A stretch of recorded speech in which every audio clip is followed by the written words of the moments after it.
Before this episode begins, I have some back page projects to tell you about. Let me begin with Pep's City, a new book by Luis Martin and Paul Balus, who have been embedded with Manchester City for much of the past 3 seasons. I've known Lou for years, most of my time in Spain. He's not only a fantastic storyteller, he has contacts that you would struggle to believe because in the modern era, journalists aren't supposed to get that close to football people. He does.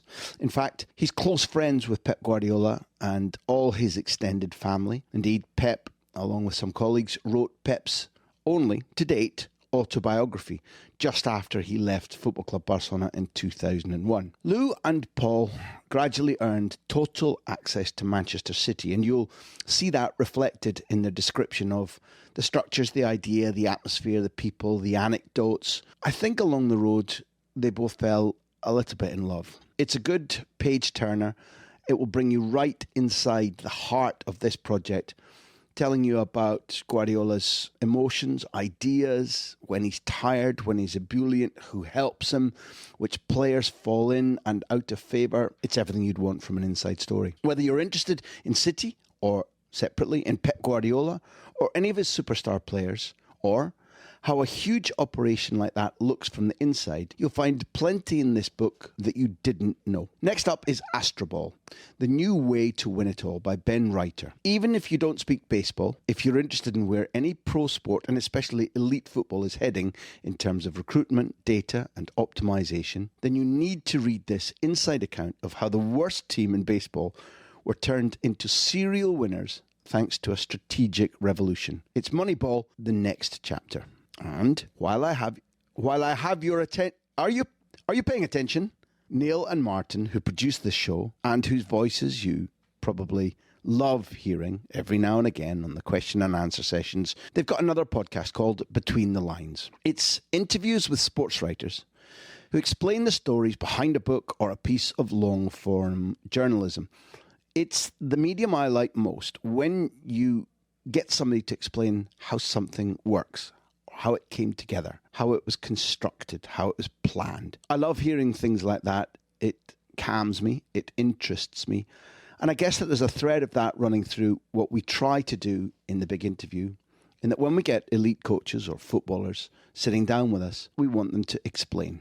We want them to tell the stories from the inside out. Lift the lid, I think it's called. This is most certainly what this new podcast that Neil and Martin produce does successfully. It's interviews with sports writers who tell the stories behind a book or a piece of long-form journalism. A new season of this podcast is running right now.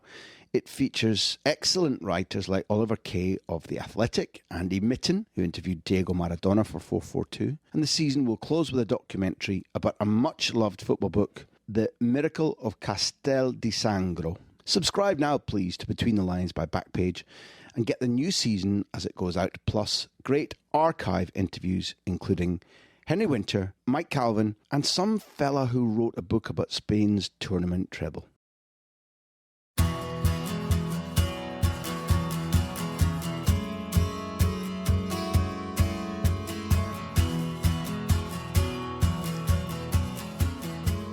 Hello, wonderful socios. Hello, any new listeners. It isn't often in the big interview series that I say, I think you're going to be genuinely surprised by this guest. There's a theme running through all our chats that people I admire, people who've had splendid lives in football, people who adopt or promote a particular way of playing, people who've got a sense of humour. I only want people in this series that you'll enjoy, but that's based on whether I admire how they've handled their career or not. Charlie Adams stood out as somebody who, in my opinion, has always played the game in a way that is entertaining, is smart, but he's somebody who's got a regard for the ball, possession, what it's for. Now, beyond that, clearly, I wanted to find out if he shared a sense of humour, if he could tell the anecdotes from his career well. And what we got back in London just a couple of days ago was something pretty extraordinary, in that he excelled in talking about his skills, excelled in talking about his life, and did it with a voraciousness, with a sense of fun that and with a sense of detail, clinical forensic detail, it makes my job extremely easy. I was able to get out of the way and let Charlie speak. If you're savouring whether to listen to this now or not, I'd say do listen to it now. Charlie, unprompted, started with a very demanding father, somebody who, in Charlie's own words, gave him a rough time as a kid, and a father who I probably wouldn't have raised because he's departed now, left us at a young age and took his life. I imagined that would be a very sore subject for Charlie, and there were so many other things to speak about. I didn't intend to begin there or really bring his father in unless there were reasons for it. Yet he did. He started there.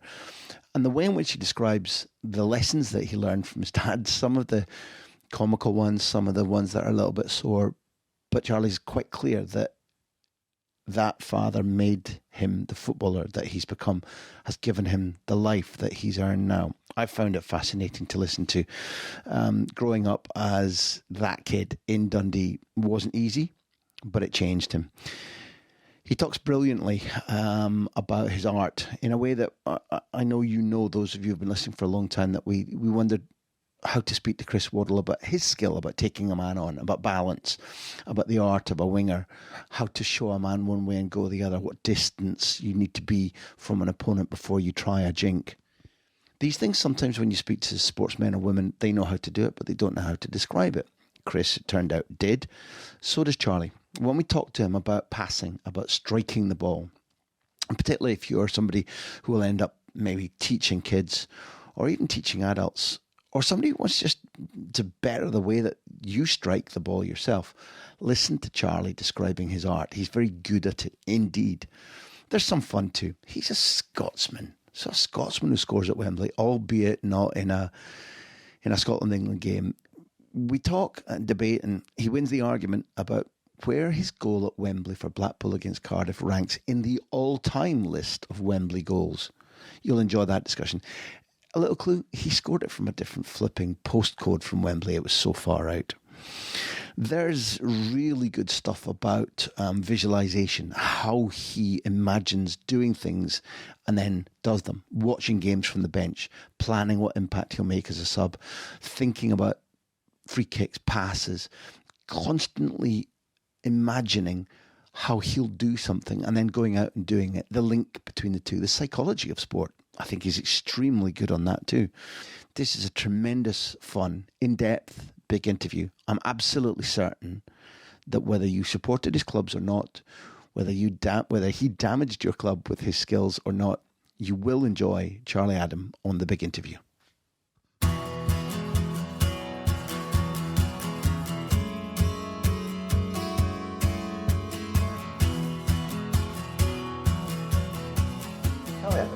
Welcome. Thank you for joining Thank you for jumping in your motor, finishing training, getting across London, and coming to the big interview, which I'm not sure that you know anything about, and that's a wise movement. That's a good life choice.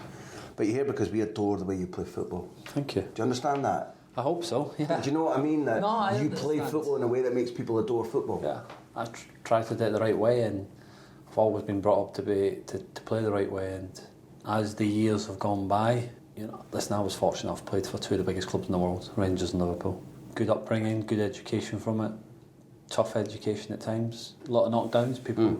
People telling me that I would probably never make it in the game, and also from not many people get to know, but I had a very strong father that demanded a lot, was always on the case, was really tough on me. But to this day, I'd never ever change what childhood was like. For me, it was never. I was never pressured into it. I just wanted to be a football player, and that was my life. But my dad always said to me, "Listen, son, I ain't coming here in the pissing rain to watch you play, to mess around." And that's the way it was. You either take it serious, or we look to do something else. And then that was it. And that's what it meant to me. And that's why I'm here, and I've been able to do what I've done. Really. Did that message? You mentioned your dad, and out of respect, and it's a hard subject because he's gone. Did that message go in instantly when you were young? Because as a kid, as much as your passion for the sport is dominant, we're not fully formed So did you just immediately obey? Or were you like, God, he's saying that to me, it's important? Or did you already have those genes in you that you're like, yeah, Dad, I know you're right? No, because I've always had it, and I'll bring you back to when I was a kid, that when I was playing Sunday League, we played for a boys' club called Dundee United Social Club. Well-run club, you know, the parents used to muck in, soup on the side. But when I played, it was the will to win. We wanted to win every week, you know, and we wanted to do it the right way. We had good players in our team at the time. It was more of, I always was instilled that was to win every game, and I always, you know, everybody growing up would always think that my dad would be on the touchline shouting like a lunatic, and people would always say, like, why is that? Why do you never ever think one day, do you ever turn around and think, what is this? I said, no, I'm used to it, I understand it. And even till the day he died, it was the same. But as later on, it was a bit different. But when I was younger, growing up, he would be on the side and he'd shout and probably cross a line that probably he never really did. But as we played in the years to go in that age groups and that, people got used to it. And I remember one time, it was battering down the rain. We were playing against local rivals. We got beat. My dad dragged me off the pitch. Dragged me off, sat me on the side. I was in floods of tears, and he just said to me, like, if you don't want to compete, if you don't want to be the best, you may as well give up. You're not going to be good enough. Then that's when reality kicked in for me. There's, wow, you know, it was, do I go under, or do I think, do you know what, I'm going to prove you wrong? And that's what I've done my whole career, is tried to prove him wrong, but also prove the coaches that dealt me that problems over the years that probably they thought I wasn't going to be good enough. So that mentality's always stuck with me, and I've been used to winning, even training, even in a game. I hate getting beat, and that's how I felt, and that's, you know, the way it started for me, and that's how I've progressed over my whole career, really. But the big deal is meshing what I would consider, it might be a little bit too nationalistic, but I consider what you've said a really Scottish thing. Now, obviously it exists in other countries, but we are, I mean, we're just, it's ingrained that we're competitive, aggressive, chippy. We won't be pushed down. We push harder back always. I think almost all of us, except I've been away a long time, so maybe I should talk more carefully about our nation. I feel it's changing. I feel the sport that you're in now wouldn't allow the thing that your dad did. That if it didn't inspire you, it certainly, by your own definition, has made you the man that you are. You were never intimidated by that, or there was never any danger of him saying too much or doing the wrong thing and putting you off? No, because everything he said to me, I listened, I learned, I took it on board. We'd have, not arguments, but we'd have, like, you know, I'd come home on a Sunday, I'd stay at his wedding Sunday. Yeah. But as soon as I got home on a Sunday, I had to clean my boots, no matter what, and that was one thing. You know, if I played well, played bad, I had to clean my boots. And that was it. But he would never let it, he'd never ever let it, he'd keep on at me.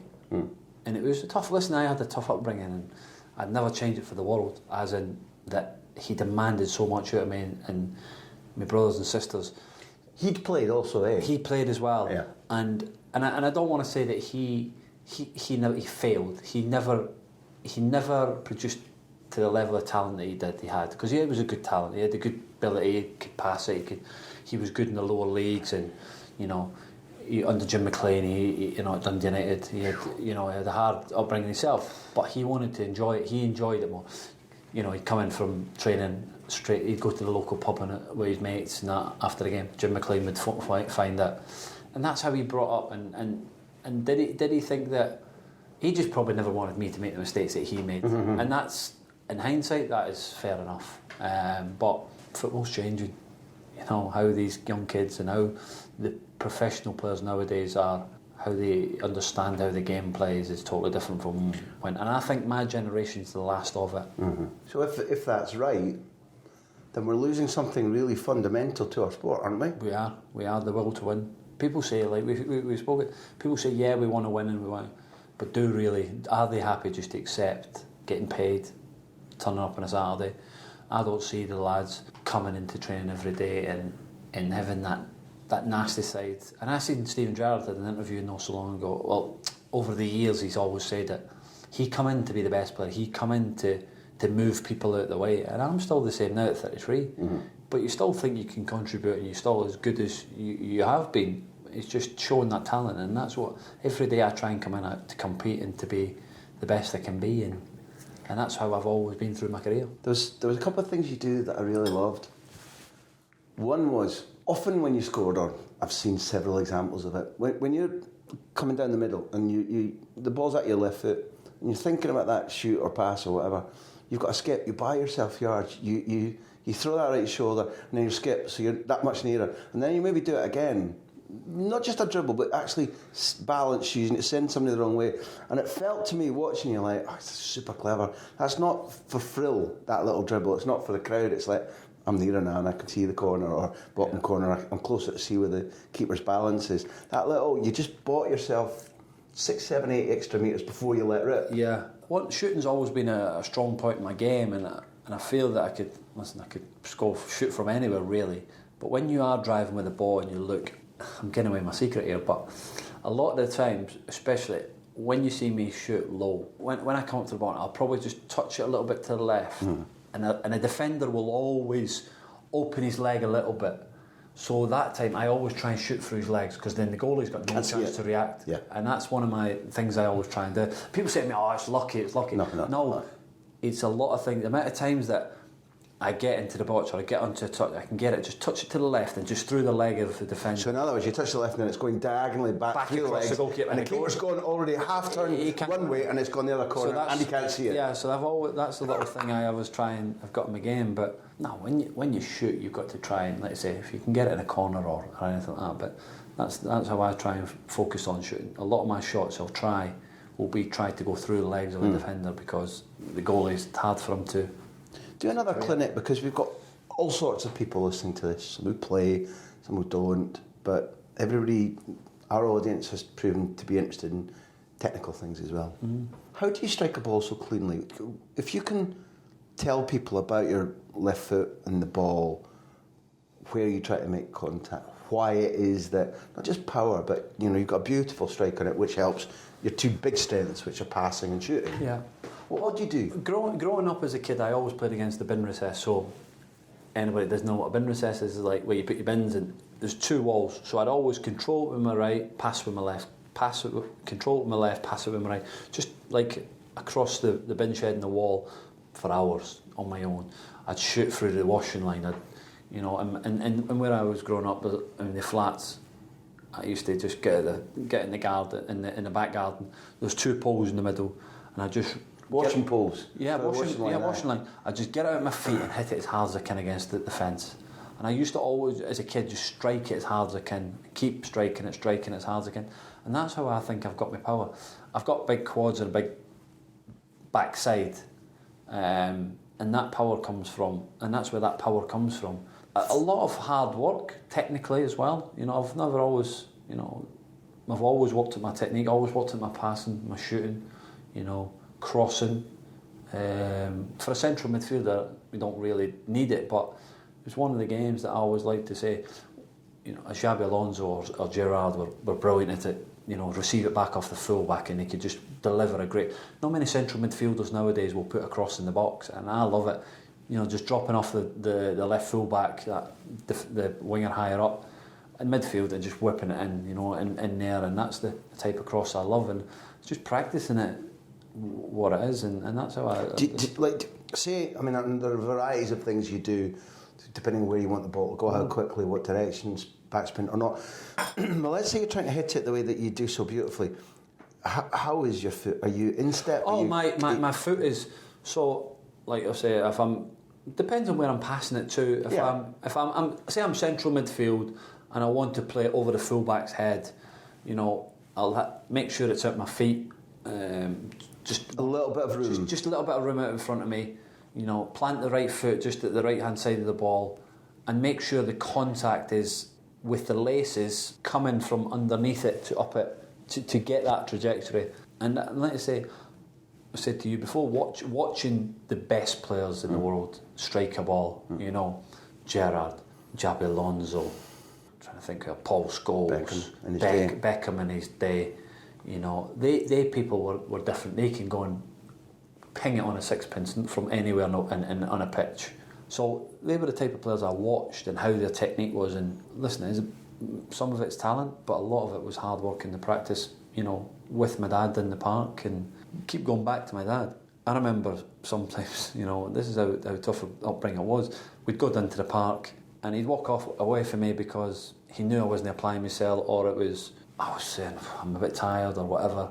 And he'd just walk off and leave me and things like that. But it was tough, and the practice I kept doing is gone. But you never see it. I think it's different in Spain where you've got the weather and that you come. It is different. It makes a huge advantage. I don't see the kids cannot wait nowadays to get off the pitch.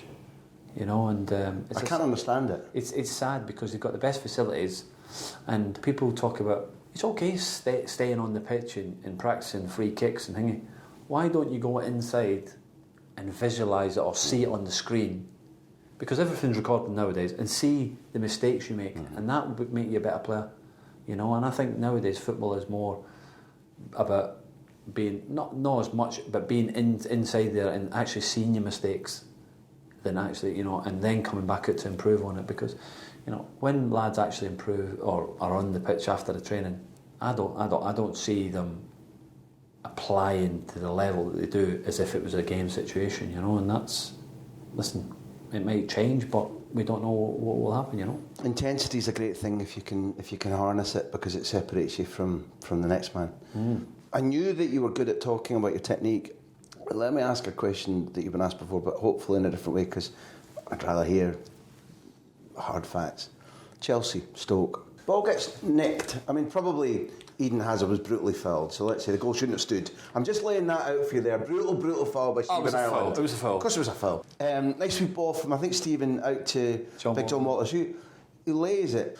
But you've taken a little look, because it's you and Big Gonzonzi, who I liked watching play at Sevilla. Top player. Really good. Moods up and down, fabulous football. Yeah. It was like Vieira, but in slow motion. It's like, I'm going to do this now. He's quality. You can't touch me. My legs go 16 feet. And he, for me, could play at one of the top clubs. Totally agree. He's got everything. He's got the attributes to be dynamic, to probably a bigger stature of a Kante, where he can get round people, but he's got the ability to play at top level. Listen, we don't know what it is off the field or if it's in his mind or what, but he was incredible. And like you've talked about a couple of times, both at dinner and now, he's like, if I do this will happen and that'll happen and then I'll do it. You can see when the thing that he's been trying to do, pass give. Yeah. That's what he saw that 50 seconds ago. Yeah, that's beautiful to witness, because we don't have it. But so Zonzi and you are niggling about as Chelsea go forward. Are we covered a minute? The ball comes to Walters, and you just take a glance. By the way, that was Johnny's. That was his first touch. He wasn't trying to let it off first time. That was him. First touch tackle. That's him. That's the George Best. Like, they can trap the ball further than that and kick it out. It took me years to understand that, because I thought, well, you know, you're supposed to be able to control. Oh, see, there's players that bad. Nah, he's top man. Good player as well. Like, very underrated. Can you remember all this? Oh, I remember it like yesterday. It's one of the best goals I've ever scored in my life, so of course I'm going to remember it. What can you see? Well, I could say that, going back to another little secret of mine, that I watch videos before games of goalkeepers, because I know that I've got the ability and the talent to shoot from anywhere. If the moment comes, I know what I'll do. So if the moment comes, I know where I'm on the pitch, I know where that goalie's going to be. Hence my John Walters point, because he knew too. When I'm sat on the bench, I don't just sit on the bench and think, why am I not playing? I sit on the bench and watch certain things in games. Yeah. If I'm on that position, if I'm on that pitch, where's the goalkeeper? Or what's he doing? What's my teammate doing? A lot of thinking going on to it, but the goalkeeper coach always used to say to me, listen, I've got a couple of clips here, watch Courtois off his line, he comes very, you know, he comes off his line, 18-yard box. So it's just dropped to me, and I see him so far off his line, and I thought, do you know what, I'm going to hit this. And I hit it, and as he hit it, it drops, and I'm thinking at one point, oh no, he's going to get back. He just gets back in time with a hand on it, and I just think it was too late for him. But if it had been computer drawn, right? Let's say this was Hollywood, and it was like, see, because to make it the perfect goal, he has to almost touch it. he has to be scrambling backwards at full totally. length. And if you'd paid him, scripted him to right, Thibaut, what I want you to do is look as if you aren't going to get it, then suddenly unleash your 7'11" frame and then still not get it. Yeah. It was just... I nearly done him again after it, second half. And it was just... That's just... But you never learn. That's a blood sport, man. That's cruelty. But I tried to go again for him. Leave the Belgian alone. Yeah, but that's just... The thing I wanted to ask you, though, because, and I'm not sure if this was conscious in the time, you do that to it. So coming onto the strike, having figured out your trajectory and that he might be off his line, your left foot comes across it. Yeah. So it starts... That's deliberate, and if it's deliberate, why?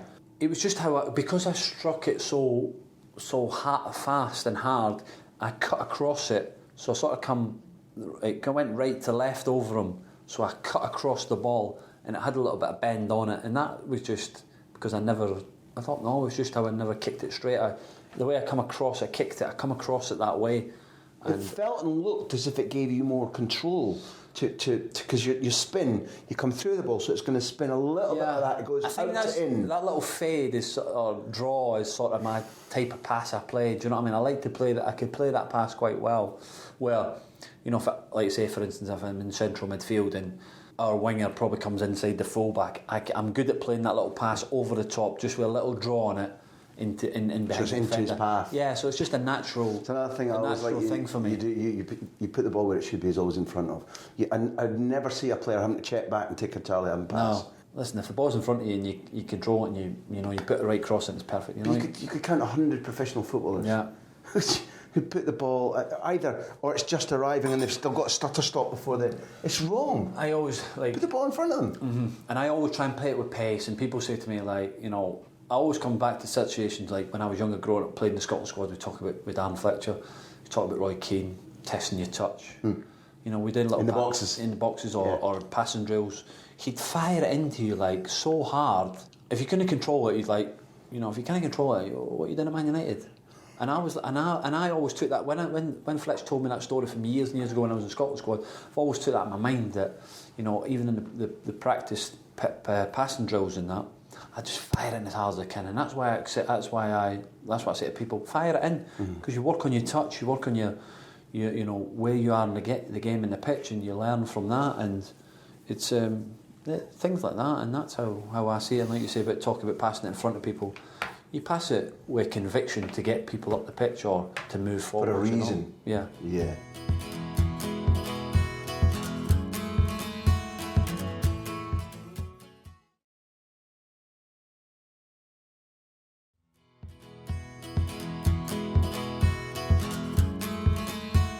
This is out of the blue. From Bet365, we're grateful to being our sponsors and supporting the big interview. They've asked, what are your memories of the final day of the Premier League season with Blackpool at Old Trafford? Because, Custer's last stand, it looked as if something extraordinary was going to happen for a while, but it ended up typical of your season. Yeah, it was. We should never have been there at that point. We were 2-0 up at Bolton, 2-0 up at Blackburn. We were ahead in numerous games. We just lost our way a little bit when we having to go to Old Trafford to get something, to win was incredible. And we were 2-1 up at one point. But like you say, the top teams they punish you for your mistakes. We had a couple of mistakes in the game, and we sadly got relegated. But it was an incredible journey from the start right till the end. I remember we were 2-0 up at home against Man United as well, and then he brought on Giggs and Hernandez at half time and the whole game changed. We lost 3-2. But when you go to Old Trafford and you go 1-0 down and then you get a free kick on the edge of the box against one of the best goalkeepers in the world, I'm thinking, in front of the Stretford end, I'm thinking, what's going to happen? So I'm lucky that when I hit a free kick, I pick a victim, as I call it, in the wall. I always think, right, I'm going to aim for him. He's not the weakest one, because this will thing. If I aim for him, he might move it the way, or he might duck. So funnily enough, on the end of the wall was Paul Scholes. So I'm thinking, right, if I whip this past Paul Scholes, Van der Sar's, I've got half a chance. And luckily, I whipped it over the wall, past Scholes, comes off the inside of the post, past Van der Sar, it's 1-1. And I'm thinking, wow, it's Old Trafford, you know, family are in the stands, the great escape is on, you know, and after that, you know, I think, did we go 2-1 up? You did. Taylor Fletcher scored. And then we go 2-1 up just after half time. But the biggest thing for any club, like a smaller club going to a bigger ground, is do not lose a goal within 2 or 3 minutes after it. You know, Big Sam Allardyce says it all the time. You know, he doesn't understand why teams they score a goal and then they start putting it around the back and put pressure on themselves. Get it in this half, get it in the other half, squeeze the game, let the game settle down a little bit and get playing again. But us, we were a bit confident in that, and then we lose too many goals, and then obviously somebody like Michael Owen comes off the bench. They bring Anderson off the bench, I think, who scored as well. And it was a tough afternoon, but the whole process and the journey of Blackpool Football Club was just amazing, and you know, the players and the staff and Ian Holloway was incredible. Having sort of pumped Nottingham Forest out of the playoffs to go up, in your words, having snuck in the last day and not having really looked like promotion candidates, Wembley man, because that free kick, has there ever been a better free kick in the history of the world? No chance. In the world or ever in Wembley? Ever. It's as good a free kick as there's ever been. Listen, there's been probably learned in Aberdeen. I'm speculating now, but out of the barracks with that sea wind. There's been some incredible free kicks over the years, but I think it's the best free kick ever to be at Wembley. Obviously, it is. And going back to visualisation again. Go on. The day before the game, for the whole build-up of the game, we were worried about Peter Whittingham, left footer for Cardiff, was on fire at scoring free kicks all season. And we were training the day before the free kick, the game, so we did set plays and blah blah. So we're worried about Peter Whittingham, so we're in the wall, people are hitting free kicks and that. As we're walking off, there was the sort of wall set up again, and I said to Ollie at the time, I said, listen, you don't need to worry about Peter Whittingham. Big Charlie's here. I swear you're not. Identical position on the training ground. The wall, identical position, I've whipped one right in the stanchion, exactly the same free kick the day before. And I walk off and I said, listen, and I was saying it, big players turn up in the big moments, right? Walks off, straight on the bus, never said anything. The lads are talking about this free kick I've just scored at training before. And it's just, that day just happened, and for me that free kick was there because I had about 7 or 8, probably even more than 10 over the season, and they were horrendous, hitting the wall, over the bar. And just on that day, at that moment, I was focused, my mind was there, and I scored that goal, and it changed my life. It wasn't in the Wembley postcode, it was so far out. It changed my life, and people say to you, when you have days like that, you don't appreciate it as much as you should, you know, and the whole euphoria of it. But you don't realise what's been achieved. And it's not until now when you sit down and speaking, obviously, showing kids or whatever, then you realise what you've actually done, and it was incredible. Do you believe? I mean, on that day, there's such a cocktail of things, apart from, you know, your talent, the determination, the practice the day before. But two things: is muscle memory part of it? Once you've done it once the next day, muscle memory, just your body knew how to do that again the next day. Do you believe in? Was fate involved? Was there some magic little kismet swirling around in the air that day? Yeah, I think it was fate. You know, I was fortunate enough to go on and have the career that I did. The only really missing thing in my career is medals. You know, I never really I won the Carling Cup, never won a trophy at Rangers, because I got 2 or 3 cup finals and got left out. Obviously winning league with St Mirren and things like that, but you know, actually winning trophies and that's probably the only thing that is missing, because I played over 200 games in the Premier League. You know, as a club, we took one of the smallest clubs, you know, in Blackpool, from the Championship relegation to the Premier League, and the whole euphoria of it. It was an amazing time. Tell me about Liverpool. Luis Suarez. Should be wow. The perfect movement for you, the perfect... because I had to be Charlie, I had to be re-educated, because I knew he was a scorer when he was international class, I knew he was ferocious. But until he came to Barcelona, because obviously you learn by watching, I didn't realise how intelligent he is as a footballer. What a flipping brain is in there. Incredible. So, for you, daily, not just matches, Luis Suarez, the footballer, tell us a little bit about him. Well, just going back to Liverpool, I was when you walk into the dressing room, I remember, like, for me, Steven Gerrard is the icon of Liverpool Football Club. You know, Suarez was an incredible, but Stevie won games on his own, won tournaments on his own. Let's face it, Suarez been on this. He was Everton in the beginning. Jamie, sorry mate, but you were. But they bled Liverpool Football Club, you know, and they understand that. But Stevie, for me, playing against him was this icon. Like, I was in awe of him, and I'm not ashamed to say it now. Still am a little bit. That, you know, I look up to him. I respect him as a career, as a manager now, and as a player. For me, I think because I've been close to him as in the dressing room, you know, I look up to him, and I think he, for me, is the all-round midfield player in British football, and how to tackle, to pass it, to score goals.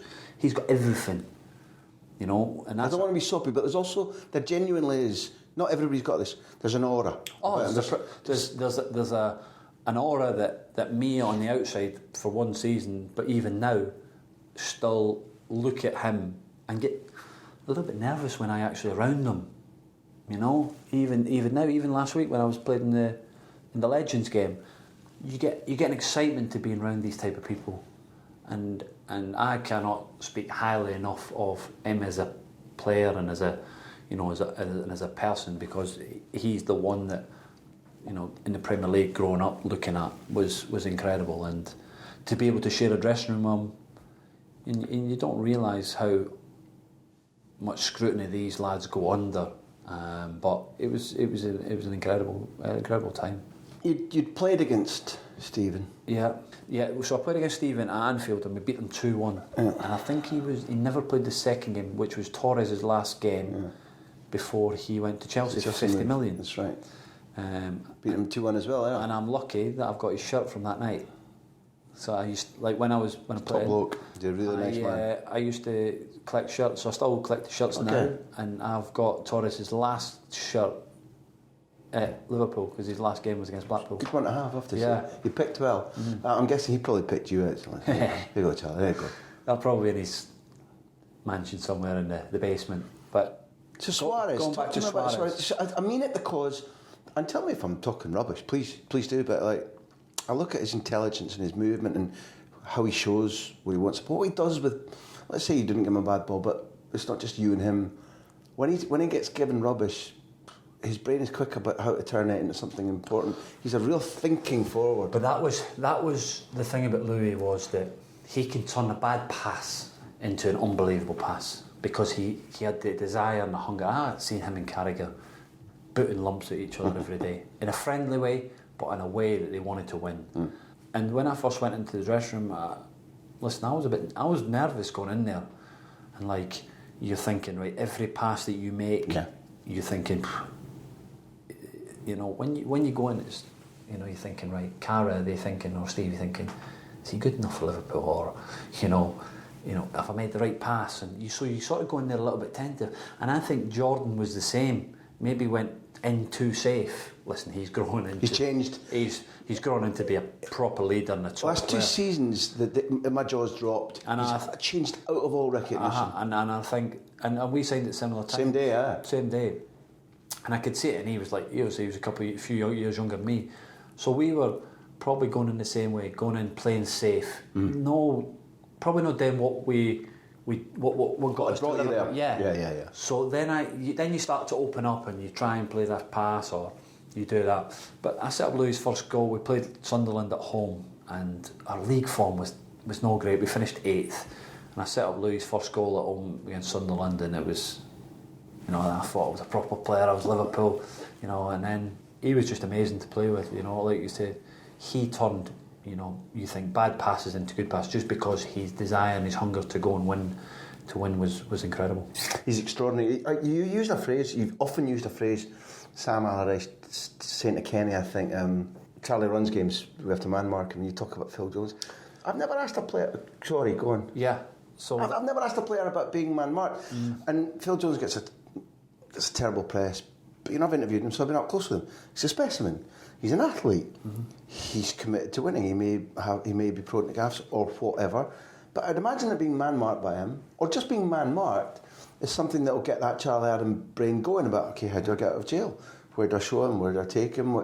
That's a dilemma to me. It's an interesting dilemma. So we played Blackpool, played Blackburn, and I come back from suspension, scored 2 goals at Ewood Park, and he man-marked me. 2 games at Blackburn, we played Blackburn, and he man-marked me 2 games. Phil Jones. And it wasn't, who told me? I think it was it Sam or somebody had said that he specifically man-marked me in that game. And it's the first time I've actually been man-marked in my whole career. But like you say... How quickly did you notice? Straight away. I knew straight away. Phil Jones played central midfield. So your brain's going, he's out of position, it's right, it's me and him. No, because I thought it was me. It wasn't until I started getting on the ball and he was after me a lot and he was coming with me. So then you sort of have to, when you get man-marked, you have to sort of sacrifice yourself a little bit for the team. So like I was running away, not even interested in the game, but I was allowing everybody else to get on the ball. The 2 games played against Blackburn, I wasn't great. I scored a free kick and scored a penalty. At Ewood, we drew 2 each, but the home game I wasn't great. I think we lost 1-0. Did we lose 1-0 or it was 0-0? And he man-marked me 2 games, but I felt the way I seen it was a compliment. That do you know what? I'm a good player. Somebody wants to try and man-mark me. What they thought was if they stop me, the team won't play well. And it's a respectable tactic. Yeah. If you're the manager who's like, no, all I want is a result out of this. I don't really care about the style of the game. And if I had a lesser team, I'm not talking about Allardyce and Blackburn, but if I had a lesser team and there's a playmaker or a gifted one, I'd think, particularly if I've got an athlete, because the best man-marking I've ever seen is somebody who's just remorseless. You don't need to be necessarily particularly clever in man-marking. If you do, it's an additional. You need to be relentless. You never need to drop your concentration, not for 30 seconds, 10 seconds. I mean, literally, this joke's about going to the toilet with them. That's true. You need to be in the back pocket all the time. It doesn't have to be fouls, but if you want to leave a couple on, maybe it helps.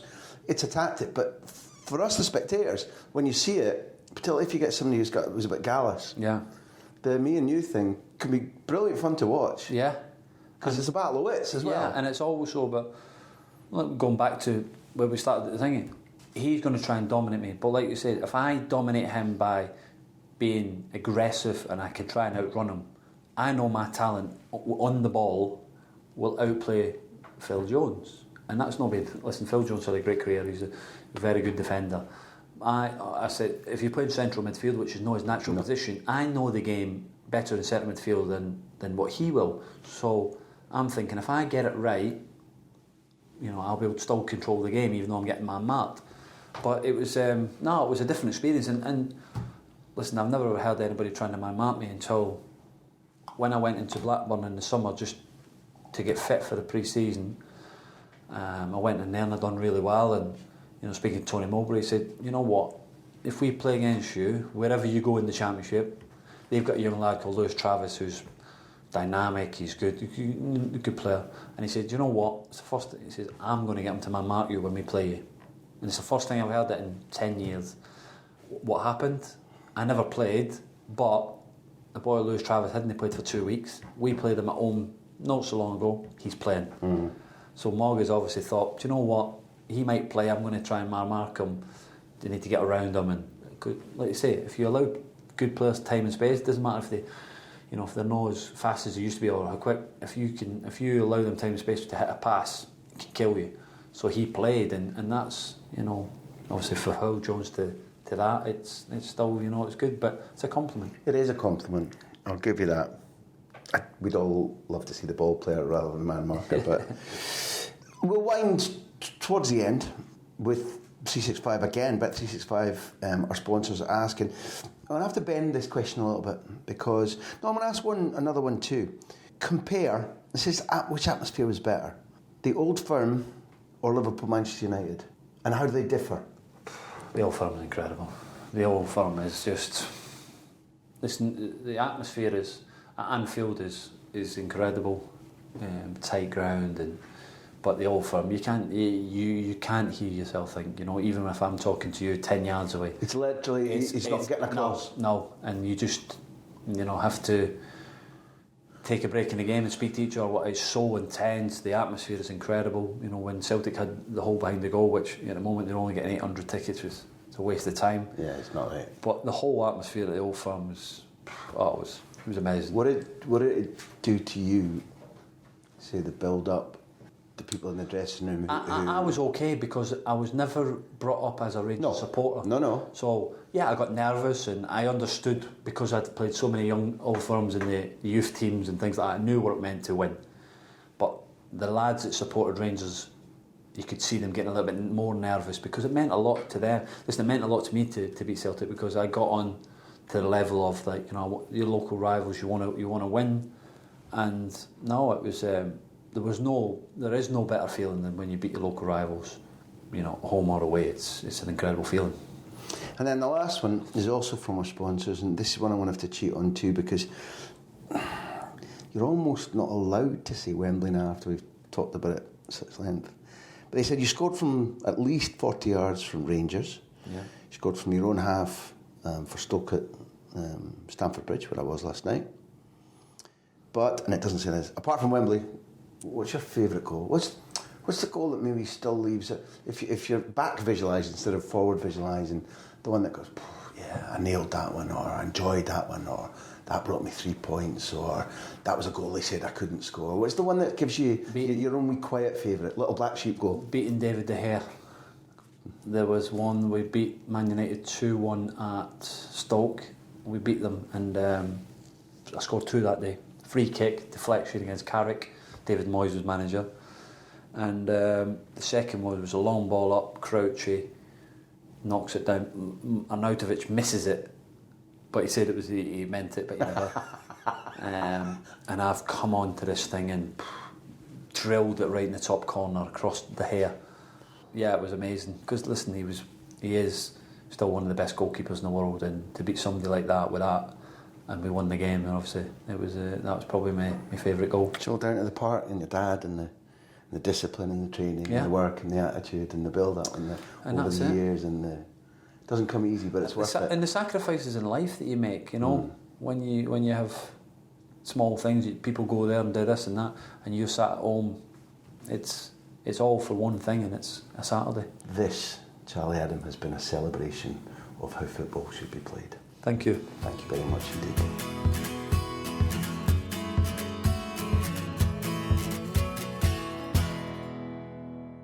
Thank you for listening to The Big Interview. It's produced by me, which sounds egotistical, but it's also true, Graham Hunter, and Backpage. Our music is by Beer Jacket, who else? Editing by Charlie McGarry. Thank you to our hosts at Acast and our loyal sponsors at Bet365. We're also supported by our socios. Find out how to become a socio, how to support us, at patreon.com/Graham Hunter. Here endeth the lesson.